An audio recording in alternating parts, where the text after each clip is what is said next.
በስመ አብ ወወልድ ወመንፈስ ቅዱስ አሐዱ አምላክ አሜን። የካቲት 7 በዚህች ቀን የእስክንድርያ ሀገር ሊቀ ጳጳሳት የከበረ አባት እለ እስክንድሮስ አረፈ።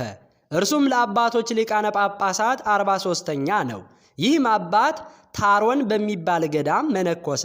ትርጓሜውም የአባቶች ገዳም ማለት ነው።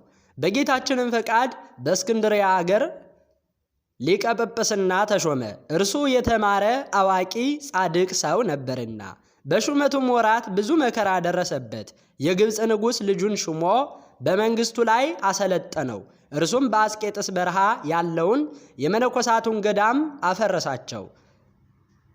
ከክፋቱና ከክህደቱ ብዛት የተነሳ ከምስር በስተሰሜን ወዳለች ገዳም ገብቶ በዚያ አምላክን የወለደች በድንጋሌ ሥጋ በድንጋሌ ነፍስ የጸናች የእመቤታችንን የቅድስት ድንግል ማርያምን ስዕሏን አየና ይህች ምንድናት አለ። እርሷም በሽልማት ሁሉ የተሸለመችና ያጌጠች ናት። በልብሶቿም ላይ ያማረ የሐር ልብስ ነበረ። ሰዎችም የክርስቶስ እናት የሆነች የእመቤታችን የድንግል ማርያም ስዕል ናት አሉት። እርሱም ተሳድቦ የረከሰ ምራቁን በፊቷ ላይ ተፍቶ ደህና ከሆንኩ ክርስቲያኖችን ፈጽሜ አጠፋቸዋለሁ አለ። ዳግመኛም በክብር ባለቤት በጌታችን ኢየሱስ ክርስቶስ ላይ የስድብ ቃልን ተናገረ። ሌሊትም በሆነ ጊዜ የሚያስፈራና የሚያስደነግጥ ቃልን ራእይን አየ። በነጋም ጊዜ ለአባቱ እንዲህ ብሎ ነገረው። ዛሬ በዚች ሌሊት ታላቅ መከራና ብዙ ቅጣት ደረሰብኝ። ታላቅ ዙፋንንም አየሁ። በላዩ የተቀመጠበት ሰው እጅግ የሚያስፈራ የሚያስደነግጥ ነው። ፊቱም ከፀሐይ ይበራል። ብዙ የሆኑ ሰራዊት የጦር መሳሪያ ይዘው በዙሪያው ቆመው ነበረ።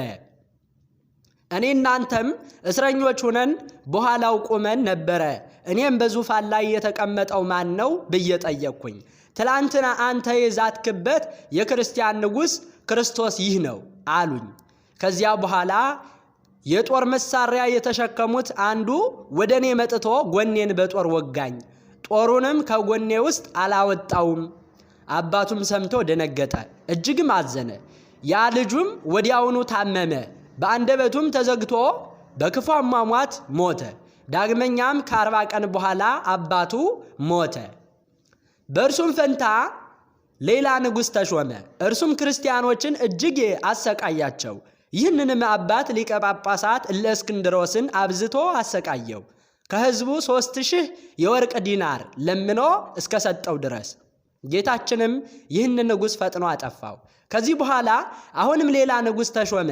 እርሱም ለሊቀ ጳጳሳቱን ይዞ እንደ ቀድሞው 3000 የወርቅ ዲናር እንዲሰጠው ፈለገ። እርሱም ከወገኖቼ እስከምለምን ታገሰኝ ብሎ ማለደው። ንጉሡም ቀጠሮ ሰጠውና ይለምን ዘንድ ወደ ላይኛው ግብፅ ወጣ። በተራራ ላይ አንድ ገዳማዊ ሰው ነበረ። ከእርሱም ጋር 2 ደቀ መዛሙርት አሉ። በተራራውም በአንዱ ቦታ እንዲቆፍሩና እንዲጠርጉ አዘዛቸው። ወርቅን የተመላ 5 ማሰሮ አገኙ። አንዱን ሸሽገው 4ቱን ወደ ገዳማዊ መምህራቸው አመጡ። እርሱም ይረዳበት ዘንድ እንዲሰጡት ወደ ሊቀ ጳጳሳቱ ላካቸው። እነርሱ ግን እነዚያን የወርቅ ማሰሮዎች ይዘው ተመልሰው ወደ ዓለም ገቡ። የምንኩስናና ልብሳቸውንም ጥለው ሚስት አገቡ። በዚያም ወርቅ ወንዶችና ሴቶች ባሮችን እንስሳትንም ገዙበት። የዚያችም ሀገር አስተዳዳሪ ያዛቸው። ገንዘብንም ከወዴት እንዳገኙ በመግረፍ መራመራቸው። መራራ ነገርንም አደረገባቸው። እነርሱም 5 የወርቅ ማሰሮዎችን እንዳገኙ አመኑ። መኮንኑም ለንጉሡ የጭፍራ አለቃ አሳልፎ ሰጣቸው። እርሱም ወደ ንጉሡ አቀረባቸውና 5 የወርቅ ማሰሮ እንዳገኙ አስረዳው። ንጉሡም ጭፍሮቹን ልኮ የሊቀ ጳጳሳቱን ቤት በረበረ። የአብያተ ክርስቲያናት ከሆነ ከንዋየ ቅድሳት ያገኘውን ሁሉ ወሰደ። ሊቀ ጳጳሳቱም አሰረውና ወርቅን የተመሉ 4ቱን ማሰሮዎች ደግሞም 3000 የወርቅ ዲናር አምጣልኝ አለው። እርሱም ከዚህ ከኃላፊው ዓለም ገንዘብ ምን የለኝም አለው። ወደ ሕዝቡ ልኮ 3000 የወርቅ ዲናርን አምጥተውለት እስከ ሰጠው ድረስ አልተወውም። ይህንንም ክፉ ንጉሥ ጌታችን አጠፋው። ከዚያ በኋላ ከእነርሱ የከፉ ሌላ ንጉሥ ተሾመ።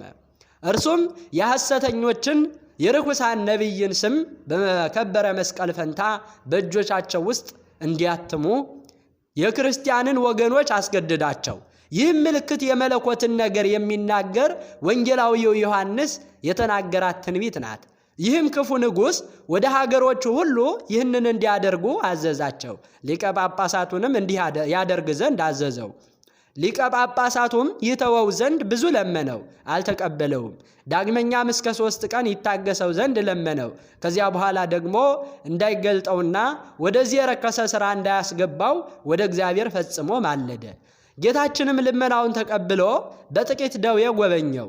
ወደ ቤቱ እስክንድርያ ይሄድ ዘንድ እንዲያዝለት ንጉሡን ለመነው። ንጉሡም ከለከለው። ስለ እጅ ሕትመት ምክንያት ለመፍጠር ስለመሰለው የእግዚአብሔርን መልአክ ተገለጠለትና ነገ ታርፋለህ አለው። እርሱም ረድኡን እግዚአብሔር ነገ ስለሚጎበኘኝ አርፋለሁና መርከብን አዘጋጅ አላቸው። እንዳለውም በማግስቱ አረፈ። ሥጋውንም በመርከብ ተሸክመው ወስደው ከአባቶች ሊቃነ ጳጳሳት ሥጋ ጋር ቀበሩት። በዚህም አባት ለእስክንድሮስ ዘመን በግብፅ ሀገር ለሚኖሩ መለካውያን ስሙ አንስጣሴዎስ የሚባል ሊቀ ጳጳሳት ነበራቸው። የአይቆባውያን ምእመናንን ይወዳቸዋል። ስለዚህም ወገኖቹ መለካውያንን ተጣሉት። እርሱም ነፍሱን ያድን ዘንድ አስቦ ወደዚህ አባት እለእስክንድሮስ መጥቶ ከስልጣኑ በታች በመሆን የሚታዘዝ ሆነ። እለእስክንድሮስም አንስጣሴዎስን በእርሱ ፈንታ የሊቀ ጳጳሱንና ስልጣን ይዞ መንጋውን ይመራ ዘንድ፣ እርሱ ግን ከመነኮሳት እንዳንዱ ሆኖ በገዳም ይኖር ዘንድ እንዲተወው ለመነው። አባ አንስጣሴዎስም አልወደደም፣ እንዲህም አለ፣ ይህንን የምሻ ከሆነ እኔ እስከ ዛሬ ሊቀ ጳጳሳት አልነበርኩምን? ለአንተ ደቀ መዝሙር ሁኜ ላገለግልህ ወደድኩ እንጂ አለ። በመካከላቸውም ከተደረገው ከብዙ ልመና ከብዙ ምልልስም በኋላ ኤጲስቆጶስ ይሆን ዘንድ አንስጣሴዎስ ፈቀደ። በአንዲትም ሀገር ላይ ኤጲስቆጶስነት ሾመው። መንጋውንም እንደሚገባ በጎ አጠባበቅን ጠበቀ። አባት እለእስክንድሮስም በወንጌላዊው ማርቆስ ወንበር የኖረው 24 ዓመት ከ6 ወር ነው። እግዚአብሔርንም አገለገለው። ለእግዚአብሔር ምስጋና ይሁን፣ እኛንም በዚህ አባት ጸሎት ይማረን፣ በረከቱም ከኛ ጋር ትኖር ለዘላለሙ በእውነት አሜን። ሊቀ ጳጳሳት ቴዎድሮስ። በዚህችም ዕለት የእስክንድርያ ሊቀ ጳጳሳት የከበረ አባት ቴዎድሮስ አረፈ። እርሱም ለአባቶች ሊቃነ ጳጳሳት 45ኛ ነው። ይህም አባት መሪውጥ በሚባል አገር በአንድ ገዳም ውስጥ መነኮሰ። የዚያም ገዳም ስም ጠንቡራ ነው። ለአንድ ፍጹም ጻድቅ የሆነ ሽማግሌ ሰው ደቀ መዝሙሩ ሆነ። እርሱም ልጁ ቴዎድሮስ በእስክንድርያ አገር ሊቀ ጳጳሳት እንዲሾም በመንፈስ ቅዱስ አይቶ ይህንን ለመነኮሳቱ ነገራቸው። ይህም አባት ቴዎድሮስ በገድል የተጠመደ ሆነ። መልኩም የሚያምር ነው።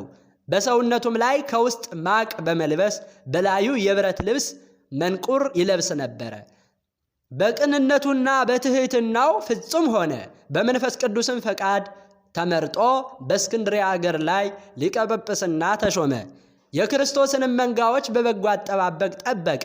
ሁልጊዜ መጻሕፍትን በማንበብ ያስተምራቸው ነበረ። ይልቁንም በሰንበትና በበዓላት ቀን።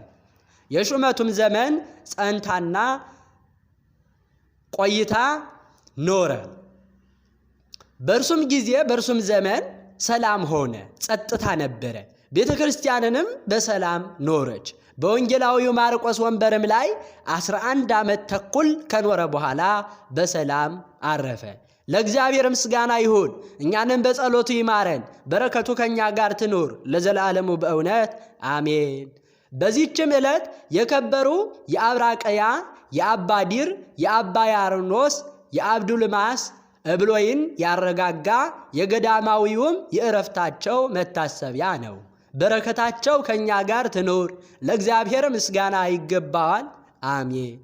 የካቲት 7 ቀን የሚከበሩ ዓመታዊ የቅዱሳን በዓላት አባ አብዱልማስ ገዳማዊ፣ አባ ቴዎድሮስ ሊቀ ጳጳሳት፣ አባ እለእስክንድሮስ ሊቀ ጳጳሳት፣ ቅዱስ አባ ዲር።